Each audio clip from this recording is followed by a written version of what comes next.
There are levels to money, not just rich and broke, real levels, specific ones, each with its own rules, its own feeling, its own version of you living inside it. And most people spend their entire lives jumping between two or three of them without ever understanding the full picture. This is the full picture. Level one, broke. And I don't mean I'm a little tight this month broke. I mean the kind of broke where you check your bank account and physically feel something drop in your chest. The kind where you do math in your head at the grocery store before you put anything in the cart. The kind where you already know before you even look that the number isn't good. At this level, money isn't a tool. It's a predator. It hunts you. In your sleep, in your conversations, in every quiet moment you try to enjoy. You can't fully be present at a birthday dinner because somewhere in the back of your mind, you're calculating whether the card goes through. That's not a financial problem. That's a mental prison. And the trap of level one isn't just the lack of money. It's the decisions it forces you to make. When you're broke, you can't afford to think long term. Every decision is urgent. Every choice is reactive. You're not planning your future. You're putting out today's fire. And tomorrow has its own fire. Level 2. Surviving. You climbed out of the water, barely. But you're out. The bills get paid. Not comfortably, not with confidence, but they get paid. And for a moment, that feels like enough. But surviving is exhausting in its own quiet way because you're always one thing away from going back under. One medical bill, one car repair, 1 week without work. And you know it. You feel it every single day. The anxiety doesn't leave just because the immediate crisis is over. It just changes shape. Level 3. Stable. The income is consistent. The bills are handled. There's even a little left over most months. This is where most people exhale for the first time. And this is also where most people stop. Not because they're lazy, not because they don't want more, but because stable feels safe. And safe feels like success when you've spent years in survival mode. The problem is, stable is a rest stop, not a destination. And if you park there too long, you start to mistake the rest stop for the place you were trying to reach. There's also a hidden danger at level 3 that nobody talks about. Lifestyle creep. The moment you have a little extra, your expenses find a way to absorb it. A slightly nicer apartment, a newer car payment, more meals out, more subscriptions, more convenience, and suddenly the extra is gone. And you're back to zero at a higher cost of living.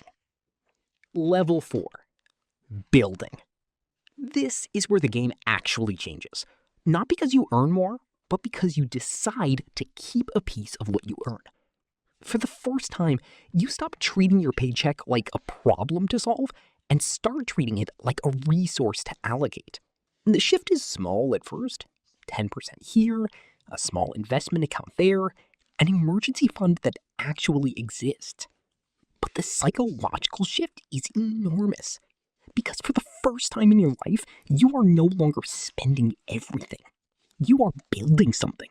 And that feeling, that quiet, specific feeling, changes how you see yourself. Level 5. Comfortable. You sleep differently here. Not because you're wealthy, but because there's a cushion. A real one. Not in your imagination. Not, I'll figure it out. An actual financial cushion that can absorb a hit without destroying everything. At level 5, you start experiencing something that lower levels never allow. The ability to say no. No to the job you hate, but felt you couldn't leave. No to the expense that doesn't actually serve you. No to the person who only calls when they need something. Money at this level doesn't just buy things. It buys options. Level 6. Investing. This is where most people get genuinely scared and turn back. Because investing requires doing something that feels completely unnatural to anyone who has spent time at the lower levels. It requires letting go, putting money somewhere you can't fully control, trusting a system, being patient. And the market will test you. It will go down right after you put money in. It will stay flat for longer than feels reasonable. It will do the one thing that separates successful investors from everyone else. It will make you want to quit. And the people who don't quit are the ones who win. Level 7. Wealth building.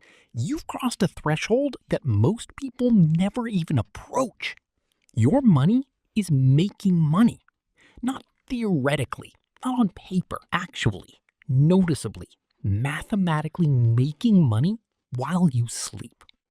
The thinking changes completely at this level. You stop asking, how do I earn more? And you start asking, how do I make what I have work harder? Those are two completely different questions. The first one keeps you on a treadmill. The second one builds a machine. Level 8, financial freedom. Let's define this clearly, because most people have a vague Instagram-filtered idea of what financial freedom means. It doesn't mean you never work again. It means you never have to work for survival again. It means that every morning when you wake up and decide what to do with your day, the answer isn't forced on you by financial necessity. It means your time belongs to you, not to a boss, not to a bill, not to a deadline that exists only because you need the paycheck. Every hour of your life becomes a genuine choice. That is financial freedom, and it is available to you. Level 9, rich. Not the kind of rich you see performed on social media. Not the leased cars and rented mansions and borrowed lifestyles. Actually rich. At this level, your assets generate more than you spend every month, automatically, whether you show up or not, whether you work or not, whether you even think about it or not. The machine runs. And here's something nobody tells you about being rich. The things you thought you wanted when you were at the bottom, the cars, the watches, the house, they stop being the goal long before you get here.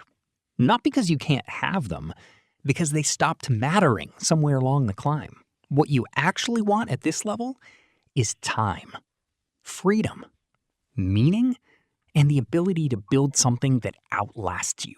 Level 10, generational wealth. This is the level beyond rich.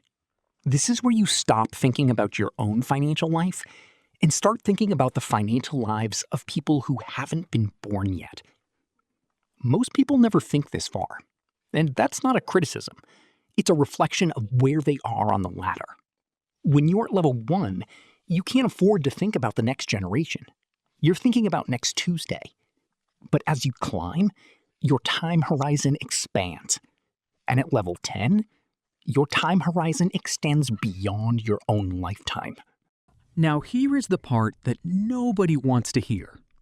Every single person, at every single level of wealth in this world, started at 0. Every founder, every investor, every person sitting on generational wealth today had an ancestor who had nothing and decided to start building. The difference between the people who move up the ladder and the people who stay exactly where they are is not talent. It is not luck. It is not who's a know. It is not where you were born. It is one decision, made consistently, made imperfectly, made even on the days when it doesn't feel worth it. The decision to learn one thing about money every single week. The decision to save before you spend. The decision to invest before you feel ready. The decision to be patient when everything in you wants to give up. The ladder is real. Every rung exists. You have stood on some of them already. You're standing on one right now. And the next one is closer than you think. The only question, the only one that actually matters, is which level are you willing to stop at? Because the ladder doesn't end. It just keeps going. And so can you.